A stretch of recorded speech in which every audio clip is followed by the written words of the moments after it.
Boa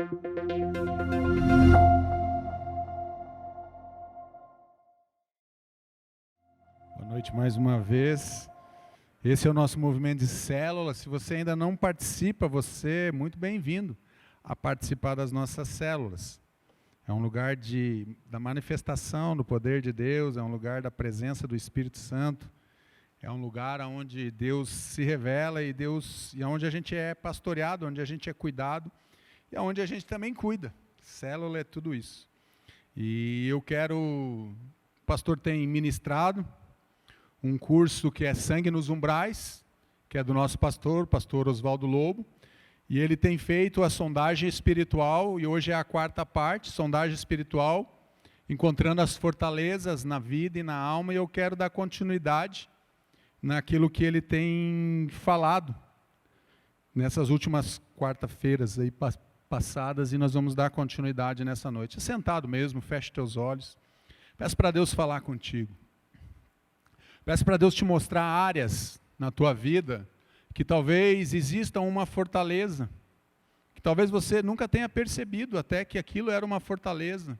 Talvez um pecado que esteja tão entrincheirado na tua alma, nas tuas emoções, que você nunca percebeu que aquilo é um pecado ou que aquilo é uma fortaleza que te impede de romper, de vencer em áreas da tua vida.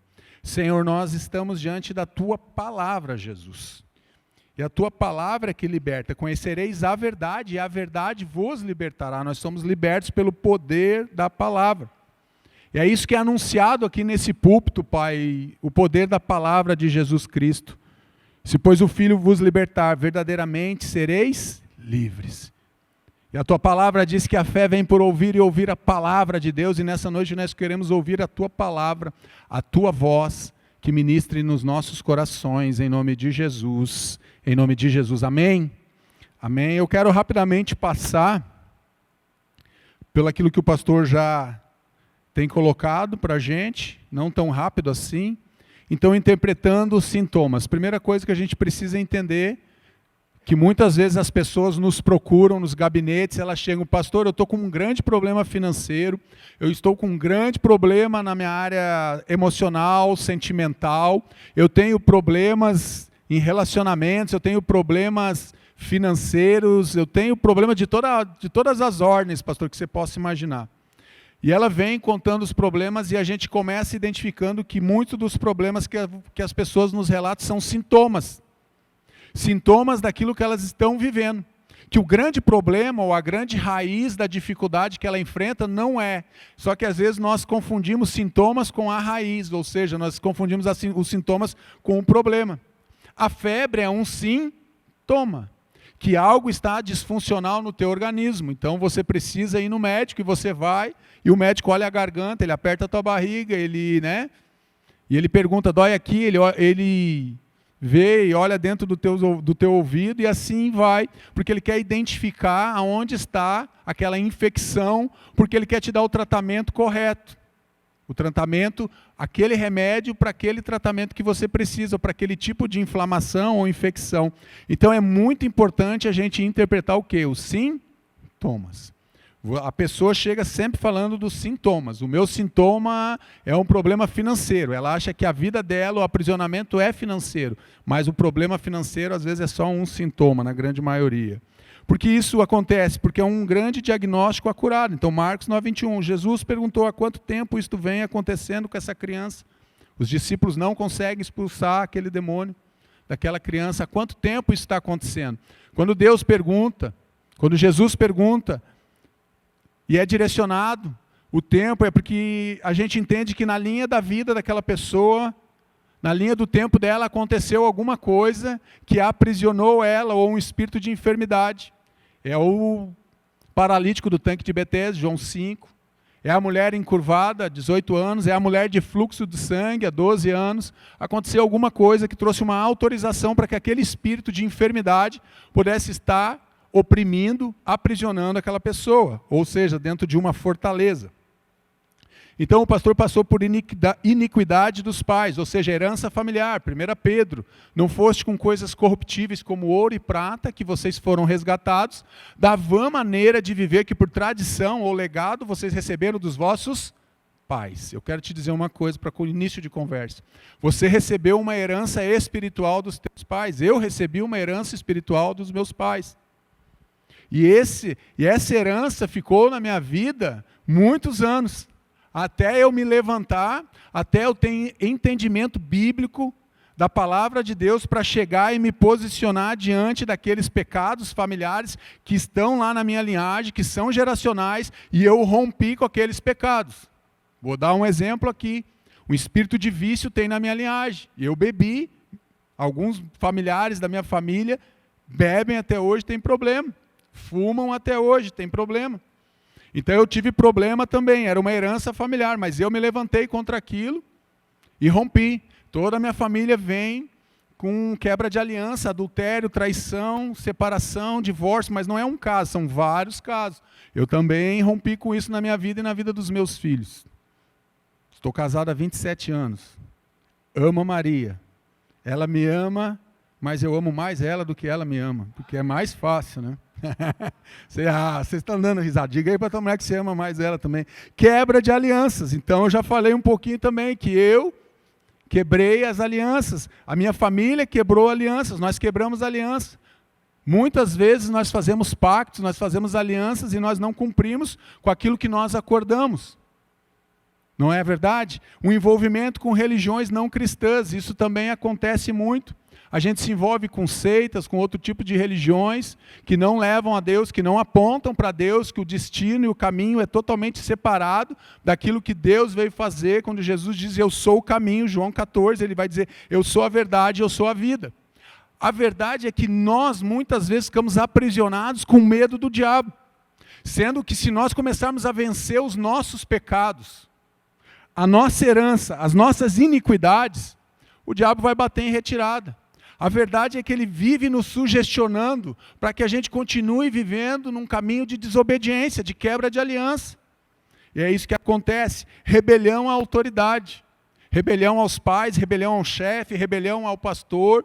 Igrejas que nascem através de uma divisão, ou seja, há um grande problema na igreja, se levanta uma grande discussão na igreja e ali tem um racha na igreja. E a metade sai com o pastor auxiliar e a outra metade fica com o pastor presidente, ou a outra metade sai com o diácono e assim vão acontecendo. São rebeliões que vão acontecendo.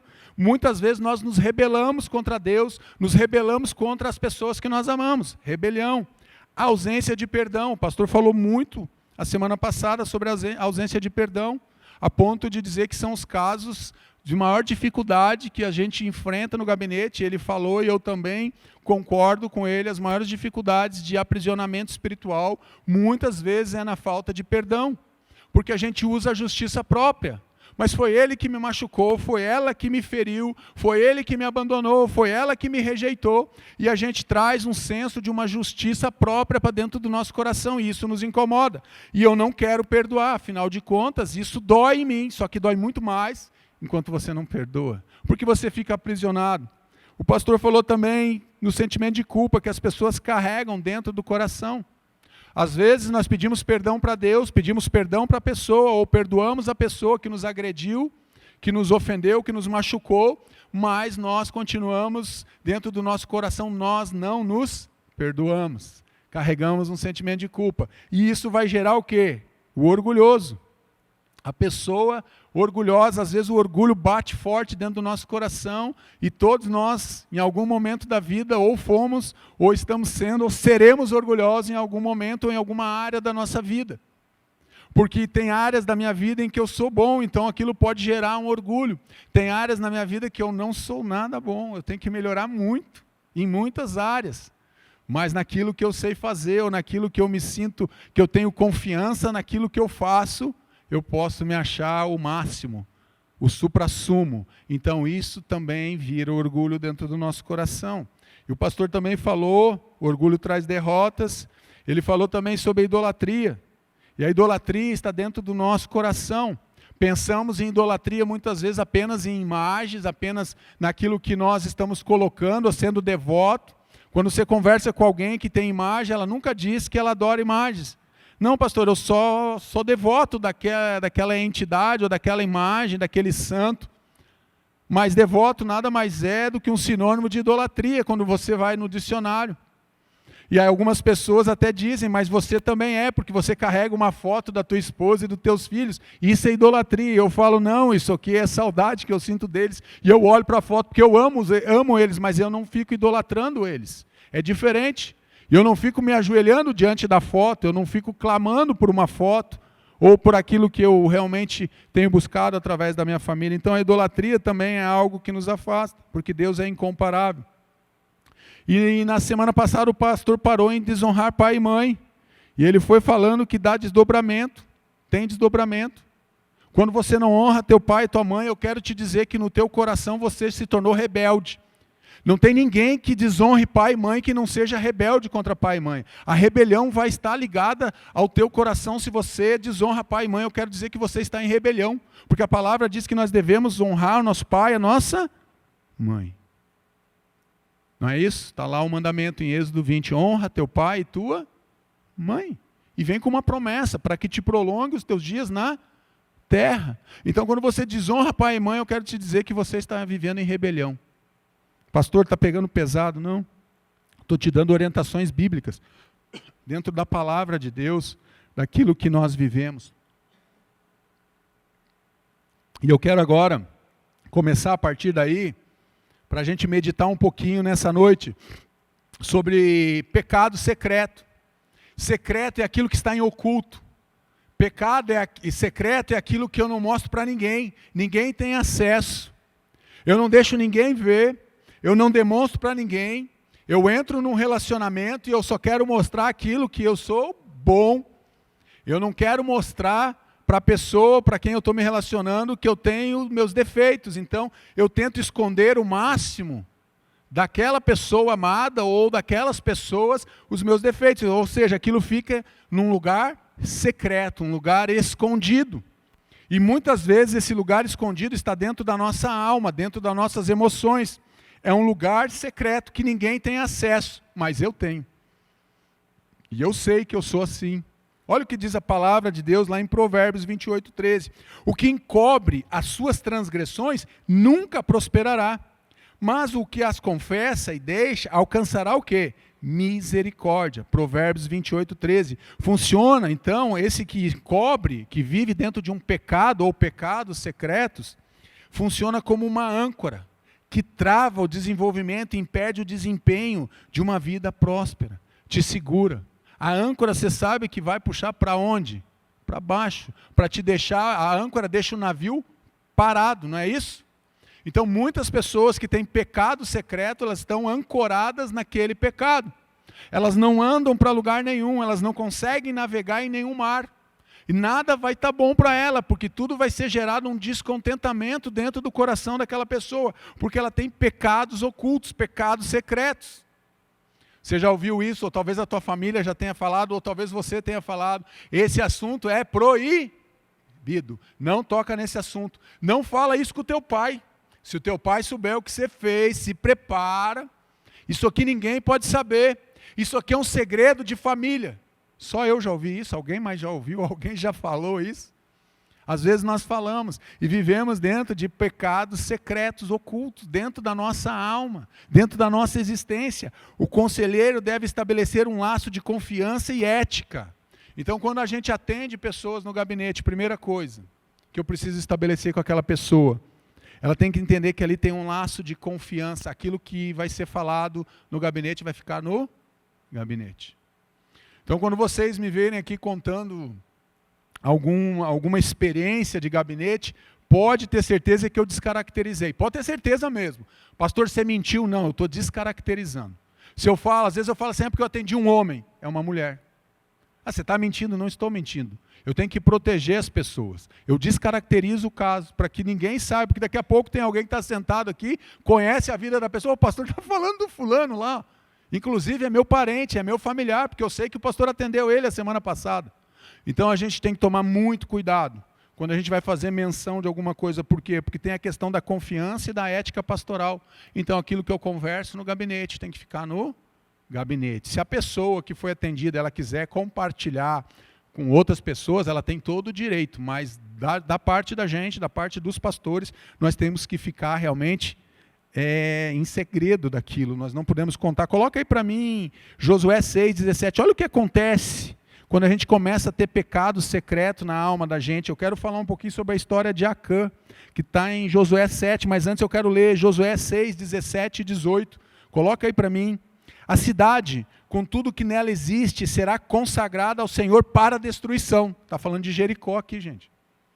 Somente a prostituta Raabe e todos os que estão com ela em casa serão poupados, pois ela escondeu os espiões que enviamos. Verso 18. Mas fiquem longe das coisas consagradas, não se apossem de nenhuma delas, para que não sejam destruídos. Do contrário, trarão destruição e desgraça ao acampamento de Israel. Deus está sendo bem claro aqui com Josué e com o povo. O povo vai conquistar Jericó e Deus diz, olha, eu não quero que vocês peguem nada daquilo que foi consagrado, porque tudo que tem lá foi consagrado para destruição. A única coisa que Deus falou, e falou com Josué, é: você vai pegar o ouro, a prata e o bronze, isso você vai guardar. Mas o resto, eu quero que você destrua, vai ser destruído, você vai passar o fio da espada em tudo, Josué. Não vai sobrar nada, nem animais, nada. Eu quero que essa cidade seja destruída, porque o pecado deles subiu até Deus. Porque aquela cidade tinha sido consagrada não a Deus, mas tinha sido consagrada. E aqueles objetos e tudo que tinha ali dentro tinha sido consagrado a alguma entidade, e Deus falou: eu não quero, basta. Só que é um pecado secreto que vai acontecer. Acã, ele vai olhar para as coisas, e está lá em Josué, Acã, ele não prospera. Olha só, coloca Josué 7,1 para a gente ver. Olha o que diz a palavra de Deus em Josué, capítulo 7, verso 1, vai dizer assim: Israel pecou, mas os israelitas foram infiéis com relação às coisas consagradas. Acã, filho de Carmi, filho de Zinri, filho de Zerá, da tribo de Judá, ele dá todas as informações, apossou-se de algumas delas, e a ira do Senhor acendeu-se contra Israel. Na minha versão está assim: Israel pecou. Por que ele não disse no texto que Acã pecou? Ele disse Israel pecou. O que vai acontecer depois de Jericó, da conquista de Jericó? O povo sobe para enfrentar Ai, uma cidade desprotegida. E os homens de guerra dizem para Josué: não precisa cansar o povo, não cansa o exército, manda apenas uns 2 ou 3 mil homens, que é suficiente para nós conquistarmos essa cidade. Eles sobem e eles perdem aquela batalha. Eles são expulsos da cidade de Ai. E Josué chega diante do acampamento de Israel, o povo volta ali, e o texto vai me dizer, se não me falha a memória, que 36 homens de Israel foram mortos, guerreiros foram mortos, e ele chega no acampamento, Josué rasga suas roupas e clama a Deus: Deus, o que aconteceu? O que eles vão dizer do teu grande nome, Deus? Que o Senhor não conseguiu, o Senhor nos tirou da terra do Egito, e agora o Senhor não consegue nos colocar para nós vencermos um povo fragilizado, um povo sem recurso. E aí Deus fala: Israel pecou. Israel fez aquilo que era mal aos olhos do Senhor. Eu disse para vocês não pegar nada que era consagrado, porque toda aquela cidade tinha sido consagrada para destruição. Mas vocês desobedeceram. Vocês pegaram aquilo que eu condenei. Às vezes nós queremos lutar com Deus por batalhas que Deus disse para nós não lutarmos. Às vezes nós queremos enfrentar Deus dizendo: Deus já disse para nós que é para nós deixarmos aquilo, e nós continuamos insistindo com Deus. E Deus está dizendo: pare com isso. Acã escondeu aquilo que ele pegou. Ele ocultou aquilo que ele colocou. Então não é só que Acã não prospera, Israel não prospera, sofre uma grande derrota. Tudo isso para que o povo não fosse destruído. Josué capítulo 7, versos 6 ao 12, Maurício, para mim. E depois já pode deixar aí o 19, o 20 e o 24. Olha o que diz a palavra. Então Josué, com as autoridades de Israel, rasgou as vestes, prostrou-se com o rosto em terra diante da arca do Senhor, cobrindo de terra a cabeça, e ali permaneceu até a tarde. Gente, ele ficou pouco tempo ou não? Ele permaneceu ali até a tarde, até Deus responder. Pode passar. Disse então Josué: ah, soberano Senhor, por que fizeste este povo atravessar o Jordão? Foi para nos entregar nas mãos dos amorreus e nos destruir? Antes nos contentássemos em continuar do outro lado do Jordão. Que poderei dizer, Senhor, agora que Israel foi derrotado por seus inimigos? Ele faz uma pergunta para Deus. Os cananeus e os demais habitantes desta terra saberão disso. Nos cercarão e eliminarão o nosso nome da terra.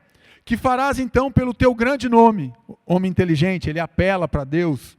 O Senhor disse a Josué, levante-se. Por que você está aí prostrado? É quase a mesma coisa que Deus está falando.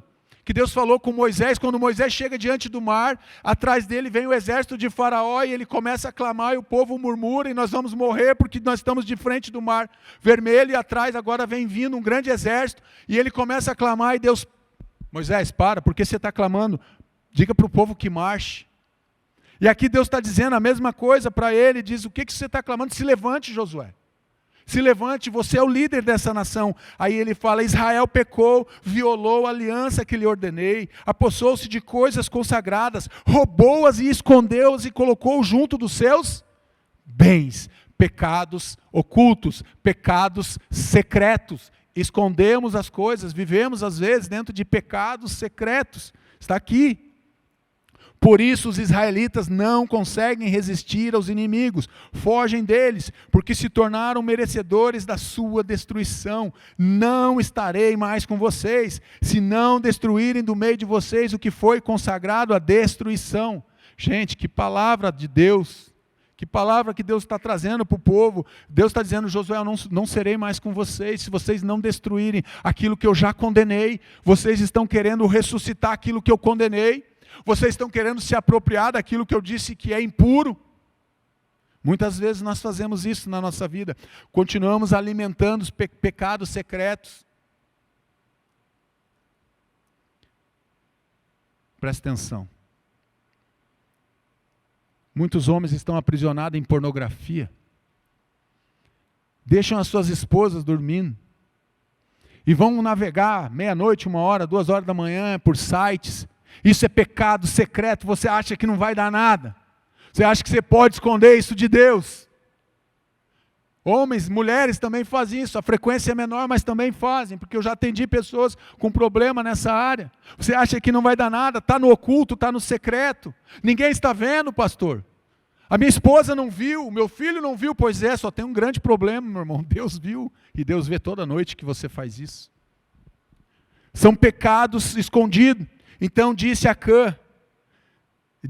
Josué a Acã, meu filho, para a glória do Senhor, o Deus de Israel, diga a verdade, conte-me o que você fez, só para você entender, foi tirado sortes, foi feito o purim, ali foi caindo nas famílias, até chegar na família de Acã. Preste atenção no que vai acontecer. Meu filho, para a glória do Senhor, o Deus de Israel, diga a verdade, conte-me o que você fez, não me esconda nada. Acã respondeu, é verdade. Pequei contra o Senhor, o Deus de Israel. O que fiz foi o seguinte, ele vai narrar o que ele fez. Ele vai dizer que viu aquela capa babilônica linda, ele viu aquela cunha, ele viu a prata e ele se apropriou e escondeu nas coisas dele. Olha então Josué, ele narra isso para Josué aí no verso 24. Então Josué com todo Israel levou Acã, bisneto de Zerá, e a prata, a capa, a barra de ouro, seus filhos, presta atenção, filhas, seus bois, seus jumentos, suas ovelhas, sua tenda e tudo o que lhe pertencia ao vale de Acor. Sabe o que aconteceu? Josué e todo o povo apedrejaram a Acã e depois apedrejaram tudo que era dele. Sabe o que acontece aqui? Não se tem mais relato na Bíblia da história de Acã. Acaba com a linhagem daquele homem. Não tem mais versículo que vai falar sobre Acã. O pecado dele secreto trouxe destruição para ele e para sua casa. Perdeu tudo.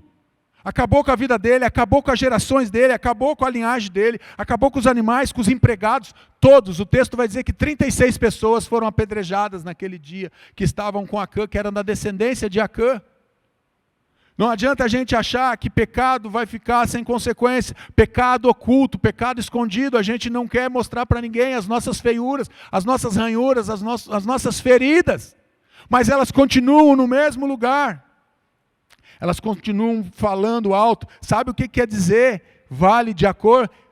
Vale da desgraça, porque foi ali que ele foi apedrejado, foi ali que Acã foi apedrejado, junto com tudo que era dele.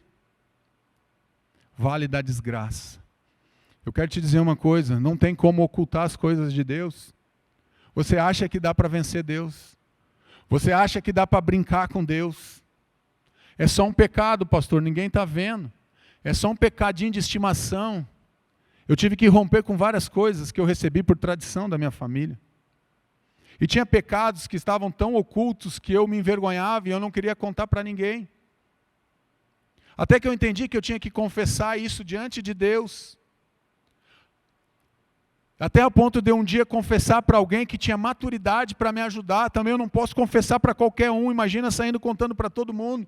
Tem pessoas que não vão entender, não têm capacidade, não têm entendimento, não têm discernimento espiritual, não têm nem maturidade espiritual para entender aquilo que você está fazendo. Pecados ocultos, pecados secretos, eu quero te dizer que destrói a tua vida. Traz consequências sobre as tuas gerações, traz consequências sobre a tua linhagem, traz consequências que às vezes são devastadoras. Na vida de Acã foi devastador. O problema é que Acã não se arrependeu. Ele simplesmente vai lá e espera, e ele sabia o que ele tinha feito, e ele viu todo o processo que Josué foi fazendo. E ele foi vendo Josué rasgar suas vestes e clamar a Deus. Ele poderia ter dito: Josué, vem aqui, deixa eu te confessar o meu pecado, fui eu que fiz, Josué. Não, ele esperou tocarem a sorte e colocarem a sorte, e foi caindo na tribo dele, de Judá, e assim foi até chegar na família dele, chegar no pai dele para chegar nele.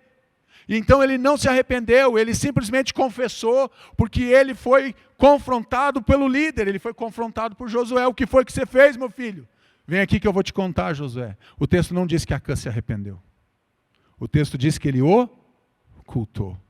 Até o último minuto ele tentou ocultar aquilo que ele estava fazendo.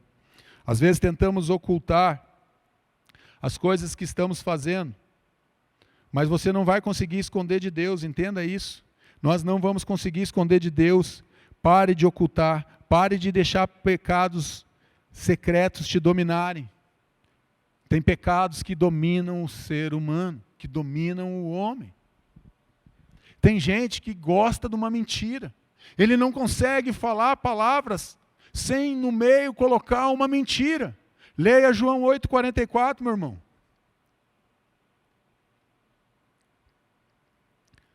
Quem é o pai da mentira? Satanás. Então, se você vive na mentira, eu quero te dizer que provavelmente você não é filho de Deus. Porque os filhos de Deus, eles querem andar e se mover dentro da verdade. E a gente não quer mais andar ocultando dentro do secreto. Porque a palavra de Deus vai dizer que Jesus nos transportou do reino das trevas, oculto, escuridão, não é isso? Secreto. Reino das trevas para o reino da luz. Nós fomos transportados. Ou seja, o que é trevas? É tudo aquilo que não tem luz. É a ausência de luz. Eu quero fazer uma pergunta, pense um pouquinho. Deus pode ir no inferno, sim ou não? Pode. Só que se Deus ir no inferno, sabe por que Deus não vai no inferno? Porque se Deus for no inferno, acaba com o inferno, porque Deus é luz.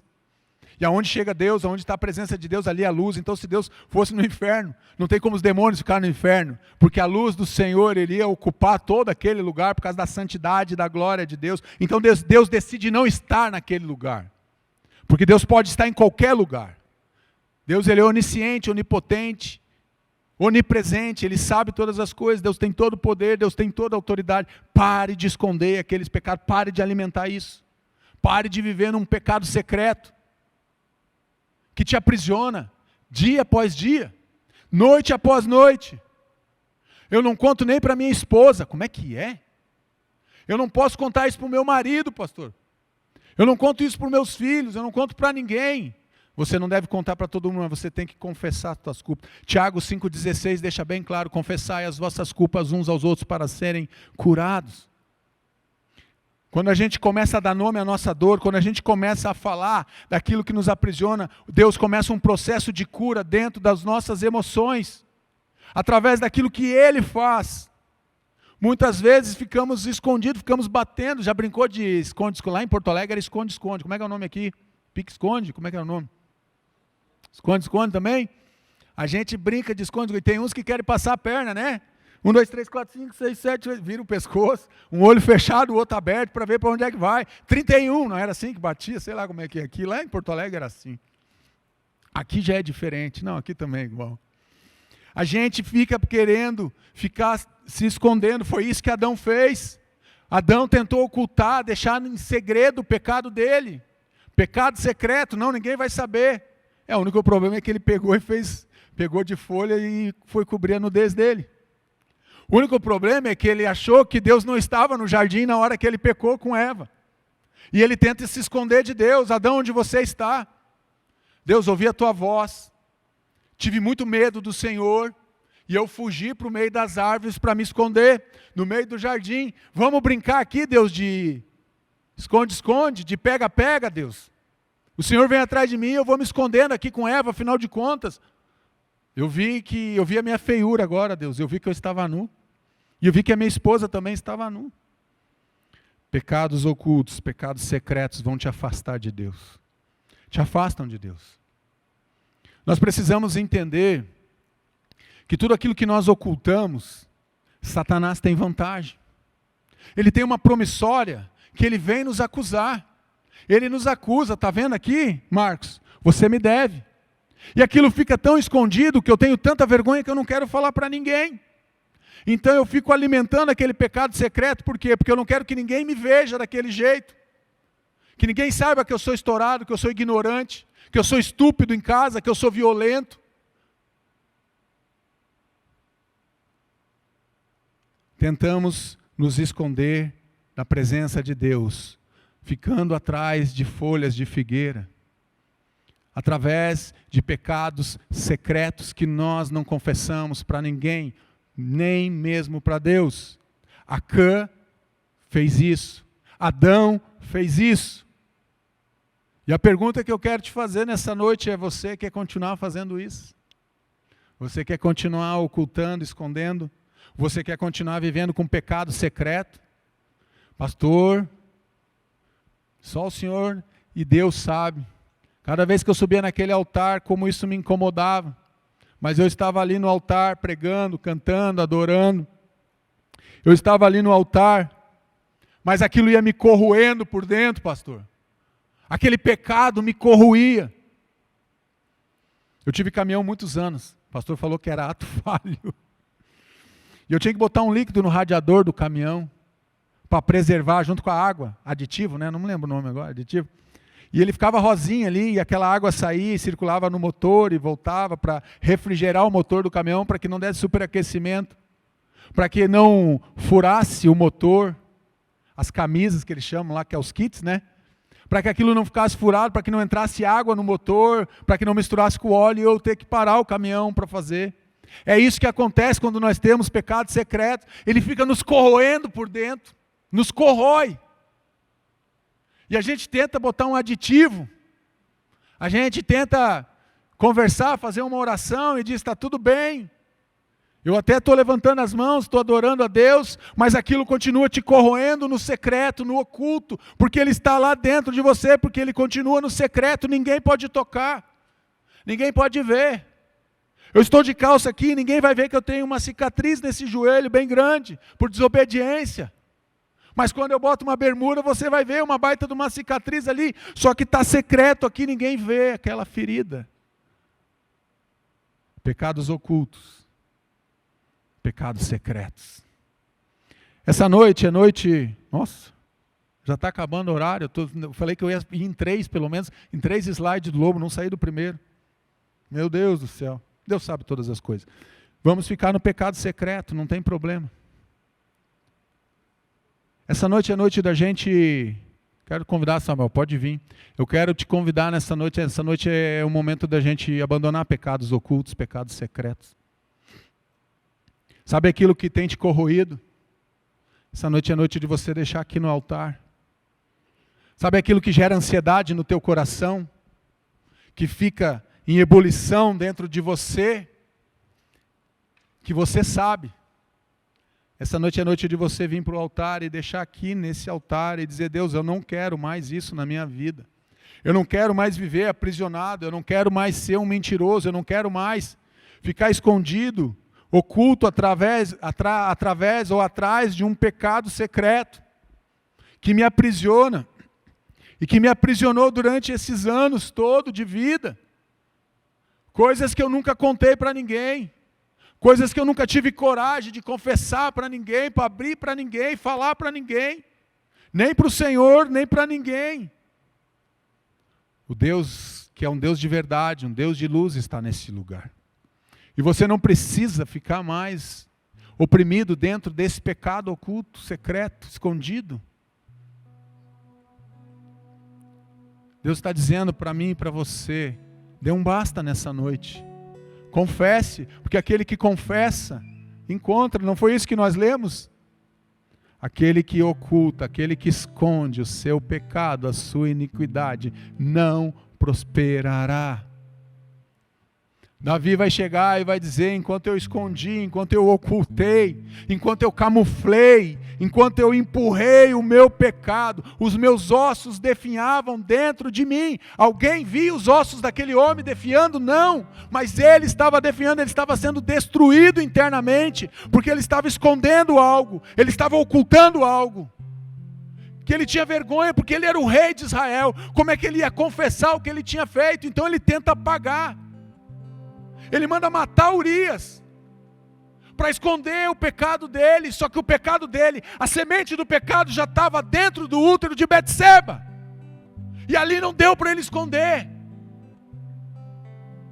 Pare de esconder, pare de esconder, pare de viver uma vida de engano, e comece a viver uma vida de santidade, de pureza no altar do Senhor.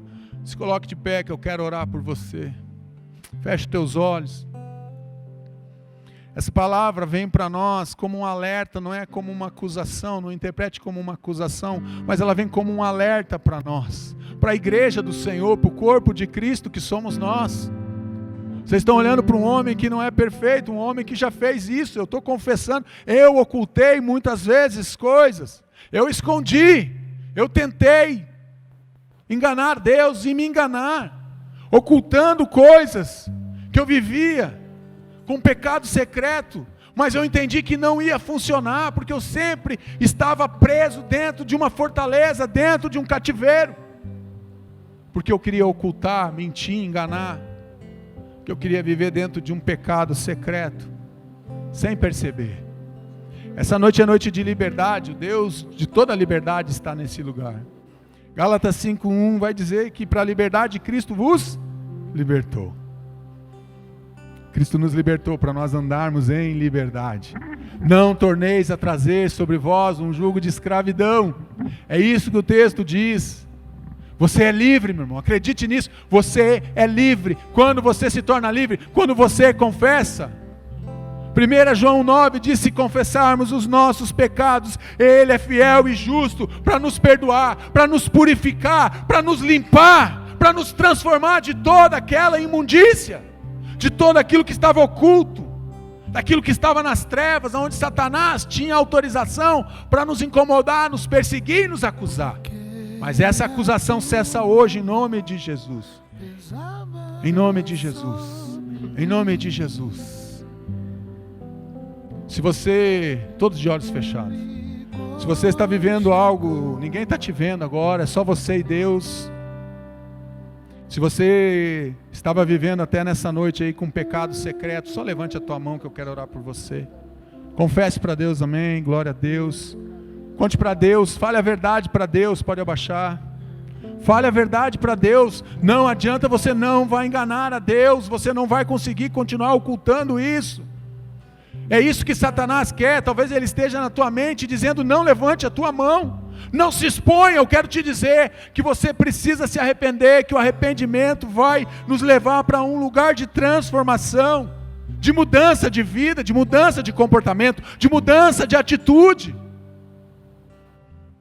Se Deus está falando com você e você quer mudar de vida, levante a tua mão que eu quero orar por você. Amém, amém, glória a Deus.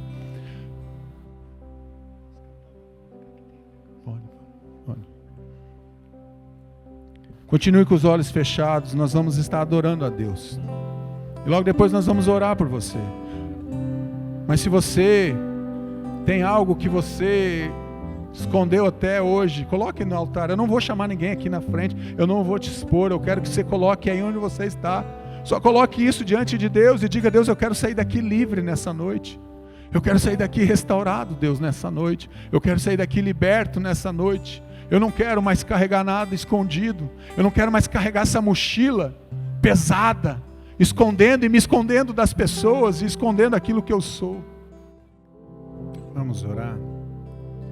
Eu quero convidar você, se você puder e desejar se ajoelhar, se ajoelhe aí no teu lugar. Se você puder, se você não puder, fique em pé. Se você quiser sentar, não tem problema. Mas se você quiser se ajoelhar no teu lugar e confessar para Deus aquilo que está dentro do teu coração, aquilo que você tentou esconder por tantas vezes, tantos anos, aquilo que roubou, te sequestrou o teu pensamento, a tua mente, que te levou para lugares de destruição, que te levou para lugares de angústia, de dor, de sofrimento, em que você viu que você está cansado, você não quer mais viver oprimido, não quer mais ocultar isso. Vamos orar. Pai querido, nós estamos diante do Senhor. Espírito Santo de Deus, nós invocamos o Teu nome aqui neste lugar. E queremos declarar, Senhor, que nós não queremos mais viver, Pai, separados do Senhor. Não queremos mais viver ocultando coisas do Senhor, escondendo coisas do Senhor e nos escondendo também do Senhor.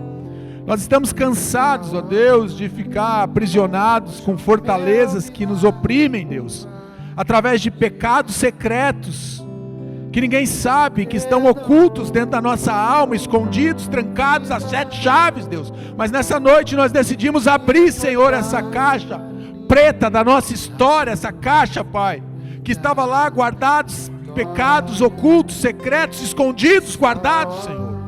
Porque nós decidimos abrir a nossa vida para o Senhor, por novo do Teu Espírito Santo, Pai.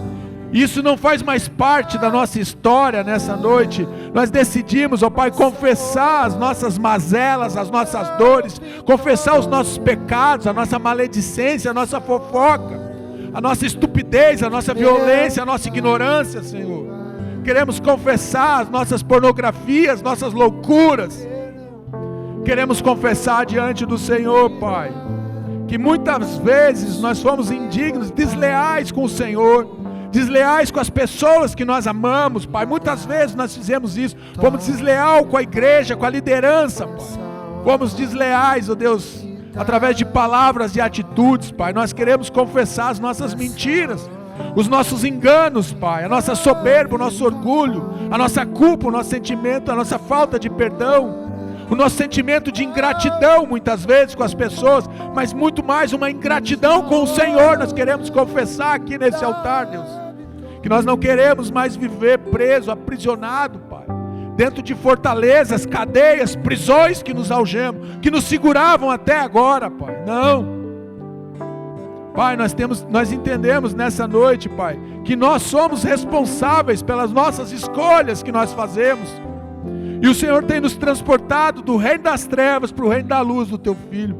E nessa noite nós saímos daqui livres, libertos, curados, transformados pelo poder do Evangelho, pelo sangue de Cristo, pelo poder da cruz que nos transforma, mas que muda a nossa história, que muda o nosso destino, que muda a nossa vida. Obrigado, Senhor, por essa noite. Obrigado, Jesus, pela Tua liberdade que nós temos no Teu nome poderoso. Escreve o nosso nome agora, Pai, no livro da vida do Cordeiro e nos transforma, Pai, de glória em glória. Queremos ser transformados até o dia final, até a volta de Jesus para nos buscar e nos levar como noiva bendita e amada do Senhor. Nós Te louvamos e nós Te bendizemos por essa noite em nome de Jesus. Amém, amém e amém. Você pode se colocar de pé. O pastor tem ministrado, o pastor Lobo tem ministrado esse curso Sangue nos Umbrais. Convide pessoas para estar aqui. Todos nós conhecemos pessoas que estão aprisionadas, todos nós conhecemos pessoas que precisam ouvir essa palavra de liberdade. Hoje nós ficamos em um item, são 22 itens. Nós não saímos do item 10, pecado secreto. Mas Deus está no controle de todas as coisas. Convide pessoas para estar aqui no próximo quarta-feira. Convide, não tenha medo. Diga, vamos lá nessa igreja. Você precisa ouvir o que está sendo ministrado naquele púlpito. Aquilo lá traz liberdade, aquela palavra traz liberdade, transformação e restauração para o nosso coração. Venha, Traga mais alguém, traga um convidado, traga um visitante, para que ele possa também experimentar aquilo que nós estamos experimentando nessa noite. E você também que está em casa, mande esse link dessa mensagem, dessas mensagens que tem sido ministrada, que tem edificado a tua vida, mande para outras pessoas, para que possamos alcançar outras pessoas e outras pessoas, através do Evangelho da salvação, o Evangelho da liberdade. Cristo nos libertou para sermos livres, amém? Estenda as tuas mãos para cá. Que o amor de Deus, o nosso Pai, a graça restauradora e transformadora de Jesus Cristo e as consolações do Espírito Santo de Deus sejam sobre a nossa vida, sobre a nossa casa, sobre a nossa família, sobre o nosso futuro, em nome de Jesus, em nome de Jesus. Dá um amém bem forte, amém, amém, amém. Dê pelo menos 10 abraços, vá em paz. No próximo domingo estaremos aqui às 10 e às 19. Deus abençoe a todos.